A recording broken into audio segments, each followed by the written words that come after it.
Starlink, le réseau Internet au début de la société d'Elon Musk, est déjà disponible en Afrique, oui, mais pas encore dans tous les pays. Alors, comment savoir si son pays est déjà éligible à l'installation du kit Starlink? C'est ce que nous allons voir dans cette vidéo.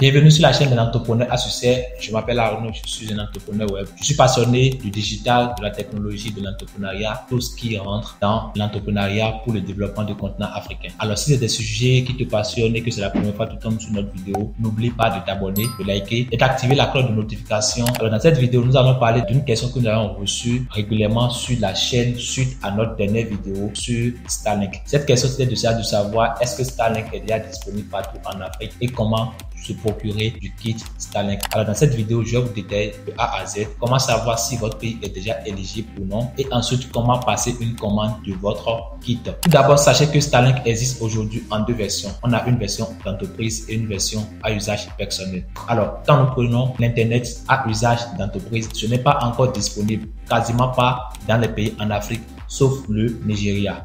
Chez nous, au Bénin par exemple, nous avions déjà l'usage personnel, mais l'usage d'entreprise n'est pas encore disponible. Pour les autres pays, même pour l'usage personnel, l'implémentation devrait être faite dans les jours à venir. Alors pour information, je ne travaille pas dans l'équipe de Starlink, mais c'est des informations que je dispose et je vous apporte. Cependant, il est essentiel de comprendre que l'entrée de Starlink sur un marché dépend d'un certain nombre de facteurs.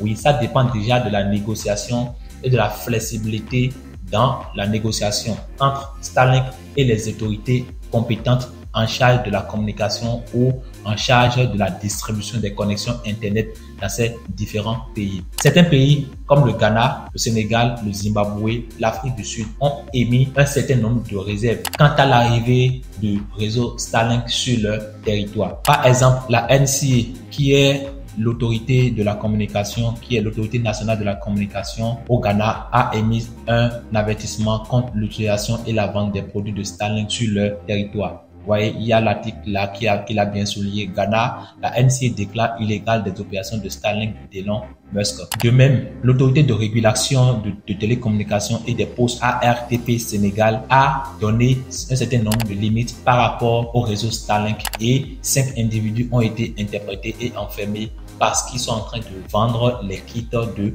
Starlink. 5 individus de la société Starlink pris en flagrant délit ont été appréhendés par la direction de la sécurité urbaine de la police nationale. D'accord, cela fait un contrôle qui a permis de constater la commercialisation irrégulière des terminaux Starlink permettant de se connecter au réseau Internet par voie satellitaire. Donc, vous devez comprendre que selon la réglementation de chaque pays, il y a un certain nombre d'obstacles d'entrée de Starlink dans ces différents pays. Alors, j'ignore vraiment ce qui sous-tendent ces résolutions prises par les gouvernements, mais en gros, vous devez aller chercher à savoir est-ce que aujourd'hui votre pays est éligible, est-ce que votre gouvernement ou bien votre État autorise aujourd'hui l'utilisation de Starlink sur son territoire. Alors, cette autorité sénégalaise, par exemple, a mis en garde les représentants de Starlink ou des sanctions potentielles qui peuvent être appliquées. Et ces sanctions vont de 5 ans d'emprisonnement faible jusqu'à 30 à 60 millions d'amendes. Vous savez que lorsque vous commercialisez aujourd'hui le réseau Starlink ou les produits kits de Starlink au Sénégal, quand on vous attrape, vous êtes condamné à 5 ans de prison potentiellement et vous serez amendé d'une valeur de 30 à 60 millions. Certains pays, dont l'Afrique du Sud et le Zimbabwe également, ont bloqué le processus d'implémentation de Starlink sur leur territoire. Donc, une fois encore, la disponibilité de Starlink dépend de la négociation conclue entre les autorités locales et la société Starlink par le biais de ses représentants. On regarde simplement sur la carte de disponibilité, vous verrez que quand ici nous prenons le Ghana, ça nous mentionne que le réseau Starlink sera disponible Q3 2024. Donc, ça Q3 2024, ça fait finalement mi-année 2024. Quand nous prenons un pays comme le Sénégal, on voit également que ça dit que ça serait disponible en 2024. Quand nous prenons un pays comme le Zimbabwe, de même, on voit effectivement que il n'y a pas encore de disponibilité dans ces pays. Quand nous prenons également un pays comme l'Afrique du Sud, South Afrique, vous voyez, il dit la date de service est inconnue, pas pour le moment. Donc, ça dépend vraiment de la réglementation. Vous voyez, ici, nous avions le Zimbabwe où ça dit également que Starlink sera disponible début Q3. Quand nous prenons par exemple le Sénégal également, le Sénégal, ça dit à partir de 2024, donc la date n'a pas été fixée. Donc, selon le pays dans lequel vous vous situez, quand nous prenons la Côte d'Ivoire, ça dit également à partir de 2024. Donc, il y a un certain nombre de processus d'implémentation, de pénétration de Starlink suivant la flexibilité, suivant la rapidité de l'administration. Parce que vous savez que déjà, il s'agit de l'administration.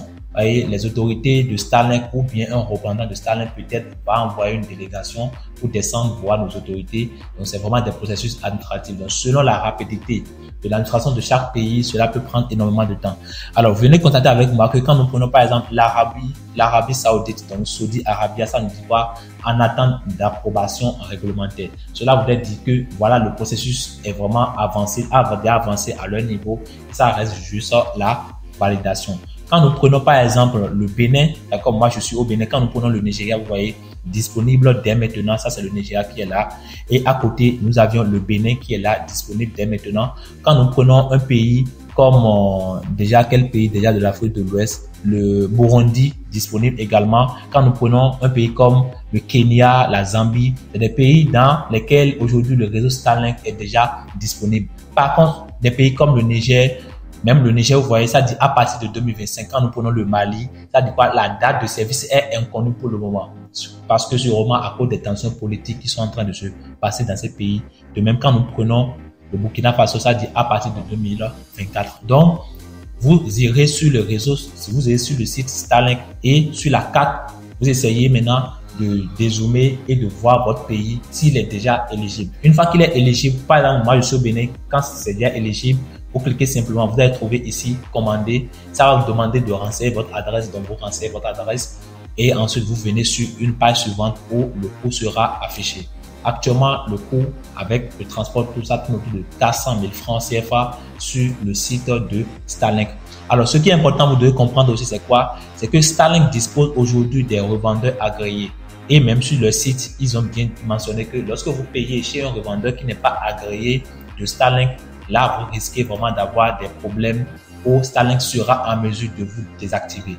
Entre autres, ou quand nous parlons de ces revendeurs agréés, vous allez sur le site toujours au niveau de supportstarlink.com ou déjà regardez complètement sur le site, regardez complètement vers le bas, vous allez trouver revendeurs autorisés et quand vous cliquez dessus, vous allez voir tous les revendeurs qui sont autorisés à vendre sur chaque continent. Quand nous prenons par exemple les revendeurs qui sont autorisés en Afrique, il y a Elcom, d'accord, qui est une société basée à Dubaï et qui a également des sièges en Afrique. Donc, il y a pas mal de représentants en Afrique ici qui vendent, qui sont autorisés, qui ont l'agrément de vendre le produit de Starlink. Starlink propose également une offre promotionnelle assez intéressante sur son site qui consiste au fait que lorsque vous prenez le produit directement sur le site de Starlink et que vous n'êtes pas satisfait dans les 30 jours qui suivent, vous obtenez un remboursement complet et que vous renvoyez le kit scolaire. Alors, pour cette offre promotionnelle, c'est vraiment assez intéressant, c'est vraiment assez marketing. Mais je ne sais pas si pour les pays africains, ça serait éligible parce que déjà la distance qui sépare l'achat, le transport et tout, quand vous allez envoyer tout ça, je pense que ça va vraiment prendre une longue durée. Ça serait vraiment faisable pour ceux qui sont en Europe, mais pour ceux qui sont en Afrique, je ne sais pas si cet argument marketing, je ne sais pas si c'est valable. Alors les amis, nous voilà à la fin de cette vidéo. Si vous avez aimé le contenu ou si vous avez aimé vraiment tout ce que nous venons de montrer sur le réseau Starlink, n'hésitez pas à vous abonner, de commenter, de partager vraiment cette vidéo dans des différents groupes pour aider la communauté à grandir. Donc on se retrouve dans une prochaine vidéo. Ciao.